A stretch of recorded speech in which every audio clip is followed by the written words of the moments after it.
Hello, everybody out there in YouTube land, wherever you're listening, off their phone, if you're watching off your TV, your computer, like an old school person.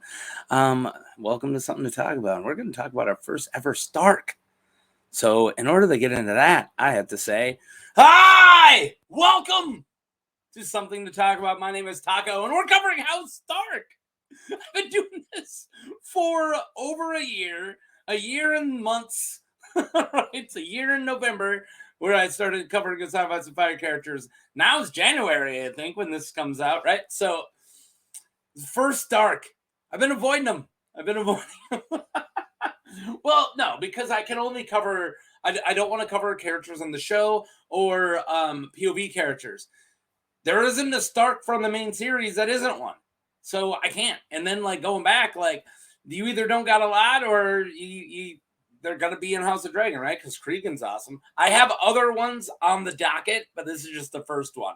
But what's going on here? Pause this, read it if you don't know what's going on. But yeah, we're gonna talk about Artos Stark. So little disclaimer right off the bat. I'm going to weave a tale. I'm going to tell you everything we know about Artos. But this is kind of less about Artos specifically. He's just the character I kind of chose to fully cover. I will mostly be talking about his family and a big event he's a part of. We don't even know how this guy died or anything. We don't know too much about him. But he seemed like a good vehicle to tell the tale. So a lot of these slides won't be about Artos specifically, and a lot about the characters around him. So yeah, that's it. It's a weird one when you cover characters that don't have too much about them. You kind of got to go around. And this is kind of like a lot of the guys I was covering right when I first started off, like Savage Sam Tarley, Guy Lawson, like those really early characters who weren't in the main books. And this guy's not in the main book. He's not even in Fire and Blood. He takes place after Fire and Blood. This guy, you got to get your lore right out of that World of Ice and Fire book and the wiki, which is mostly pretty much just word from word from the World of Ice and Fire. But yeah, all right, enough disclaimer. Let's go back in time, and talk about Ardon Stark. This is an Ardon Stark, so there's only one art of them, so I had to work my way around. This is just a Stark guard, right? But yeah. All right, Ardon Stark, known as Artos the Implacable, was a member of House Stark during the reign of King Maekar Targaryen. So his reign was 221 to 233. So in that reign. Okay, so Maekar as in the dad of Aegon the Fourth, right? So Aegon the Unworthy's dad is Maekar. Kind of got it? All right, cool.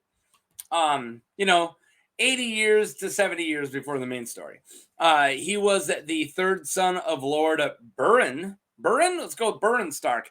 And Lady Laura Royce. It was said that Artos was the most fearsome warrior of his age. That's kind of cool, man. You got a Stark way up there during the reign of Maekar. God, I really hope Dunk and Egg meet him. All right, let's talk just about the really unknown family House Stark. I usually cover lesser houses, so it's fun to be like, let's talk about House Grell. Let's talk about House Horp. Like a little lesser known. So I get to enhance your guys' life with this deep lore. You guys know who the Starks are. You were watching the Song of Ice and Fire lore videos. You know who the Starks are. You know everything I'm about to say.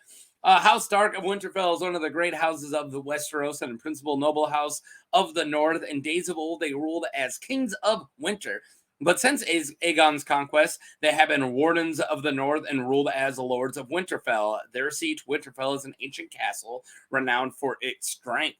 The Starks have a reputation of long faces and brown hair and gray eyes. Some are known for melancholy iciness, like Ned, while others have a wildness, sometimes called the wolf blood, like Lyanna Stark and Brandon Stark, right? Okay. Their sigil is a gray direwolf racing across a field of white. Their words are, "Winter is coming." One of the only few house mottos to be a warning rather than a boast. Yeah, Normally, house mottos are like, first to battle, hear us roar. You know, ours is the fury. There's like, dude, watch out, man. Shit's gonna get weird. House Stark. Shit's gonna get weird. All right, that's everything I got for House Stark, right? Yeah. All right, let's get back in the time of Make Our Targaryen and talk about good old Artie. Good old Artie Stark. Good old Artie. Third Son, Part 1. As I said, he was a third son of Baron Stark and Lady Laura Royce. Baron Stark was a Lord of Winterfell and the head of House Stark during the reign of King Aerys Targaryen, so the king before Maekar. Baron was the younger grandson of Cregan Stark. So Cregan will be in House of the Dragon. So this is this guy's grandson. Got it? Got it. All right. You guys got it. I trust you.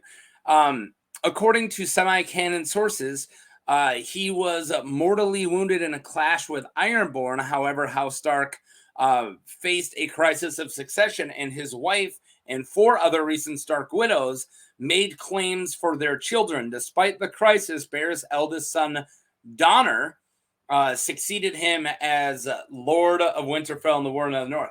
So semi-canon sources, as in like George talked about it, right? George was like, oh, I think for the third Duncan Egg, I'm going to bring up to the She-Wolves of Winterfell and do the She-Wolves of Winterfell thing. And then eventually the third Duncan Egg ended up being Mystery Night.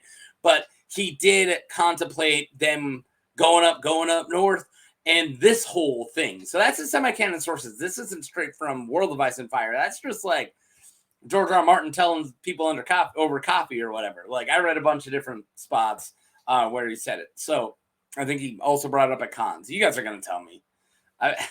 You guys know what I'm talking about. But yeah, so that's why it's semi-canon sources. Don't worry, we're going to get to all that later. Maybe. All right, Third Son Part 2. So I'm just covering where Artos is in his family, right? So his dad died and his eldest son, Donner, so his eldest, he's a third son, his eldest brother, Donner, became Lord, right? So Donner died, wow, that was quick, without issue. We know nothing about Donner.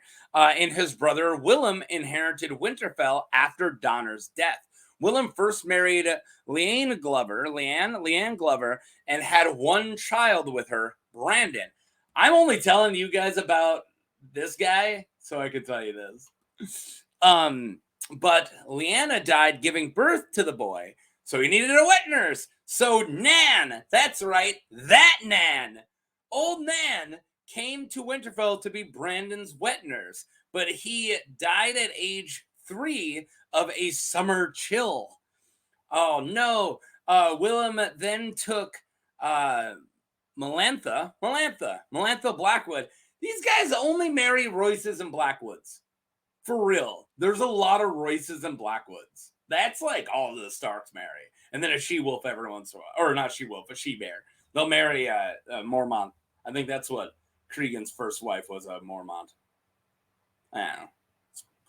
You'll learn all about Cregan season 2 of House of Dragon anyways. All right.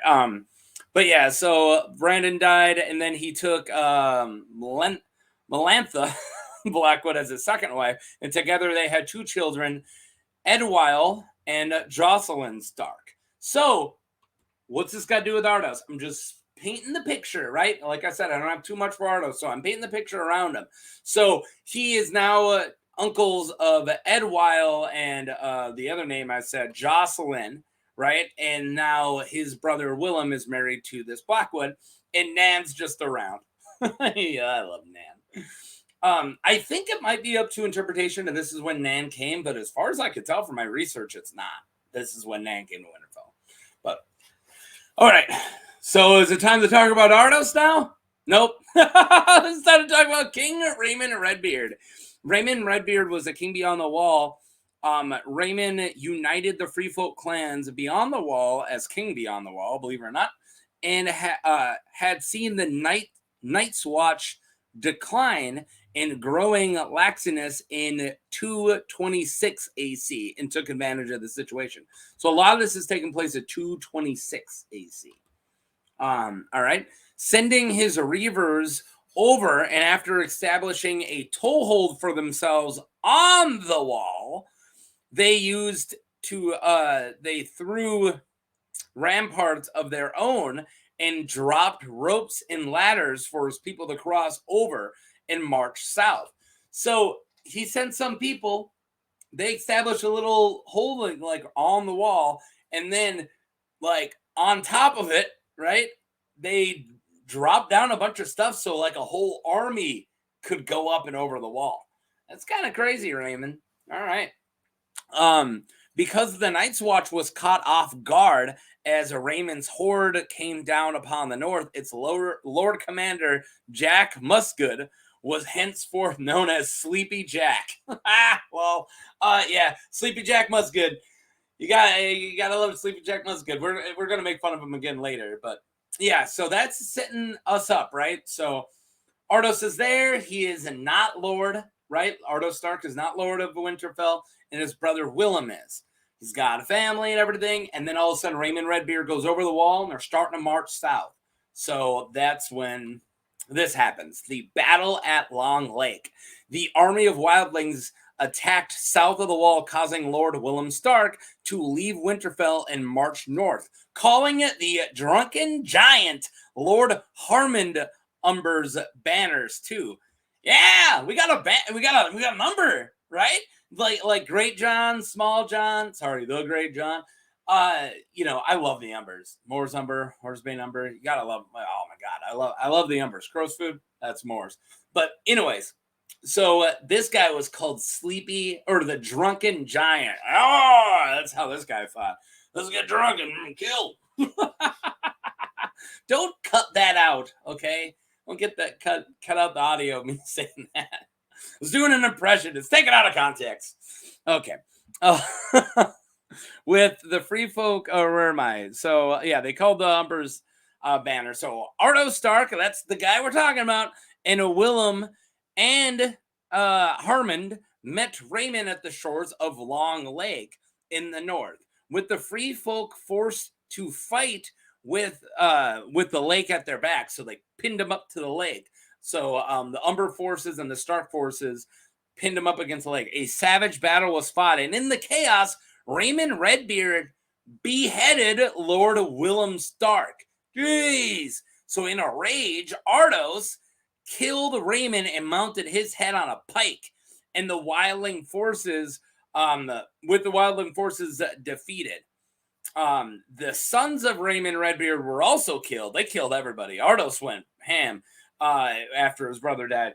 And his younger brother, the Red Raven, fled back to the wall. So we actually hear about his brother, Raymond Redbeard's brother's son later on, right? That's King's Blood. I can't remember his first name at the top of my head. You guys are telling me. I normally know it. I don't have it in front of me right now. I can't have the full encyclopedia, but he's the dude up at the wall who Stannis is like giving him a bunch of lavish gifts. Yeah, all right. I almost remembered it. Also, I want to give a special thanks. Both the really cool art I got today was generated by Elio M. Garcia Jr., and I probably would not have covered like Ardon Stark if it wasn't for those two pieces, because this is a fun story to talk about, the Battle of Red Lake and him avenging his brother. But nobody else of this time has art except for these two, so I got to tell the story, and I wouldn't have had it if this guy didn't get both of them. So thank you. All right. Love artists here. You got to support artists. I went to art school. Believe it. I did. It's not a lie. All right. The aftermath. So right after the battle, the Night's Watch arrived too late to join the battle. Hey, man, was there a battle? Artos ordered them to dispose of the dead. Lord Commander of the Night's Watch, Sleepy Jack Musgood, clearly pissed off Artos. Yeah.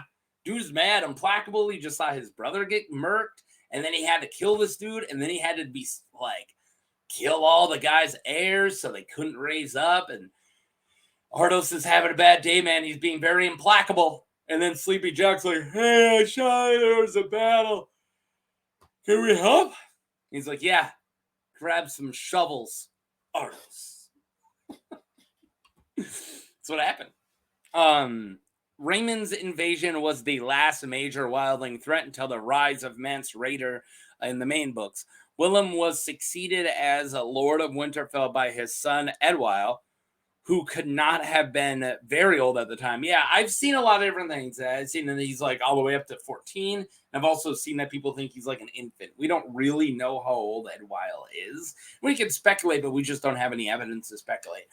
He could be a young, like an older kid, or like a baby. We know that he's not a baby because he has a younger sister who was born. So he's, he can't be like a day old, right? He's got to at least be a year or so. I'm not going to do math about months and births. It's at least a year. All right. Although he was never Lord of Winterfell, so Artos was never Lord of Winterfell, he had a statue in the crypts beneath Winterfell. He was the only known Stark that wasn't a lord or a king to have a statue until Ned got one for his brother and his sister. So, yeah, that's really so. This is when Artos' name gets brought up in the main books, is because it gets mentioned in the main books, like, oh, yeah, Lyanna and Brandon. Lyanna and Brandon have statues, but they're the only non-lords or kings. Oh, except for Artos. Okay, what did Artos do? This is all we know. That's the whole story. It's really interesting, and we don't know if this is what he did to earn his statue, which seems kind of like not enough, right? Like, I'm sure Starks fight battles all the time. They don't earn the statue. So either it was a nefarious thing. Oh, I'll get into it. But either way, this is all we know. But like I said, we don't have too much on Ardos, so that's the one story we have is the Battle of Long Lake and taking out Raymond. So let's get to my final slide. So the future of Dunk and Egg and why the statue. So we know that Gurm wanted a Dunk and Egg book to take place during in the North, during the North being raided by the Ironborn, and that would be during Artos' childhood. So it would have been right before his dad died and his older brother gets named Lord. So Artos would have been a kid. He put the book with the working title "She Was a Winterfell" on hold until he could finish Winds. But we could get more if he ever gets around to it. So this is all we know about Artos now. We might learn a lot about him as a child, and there's a lot of speculation to be made here. So he put it on hold.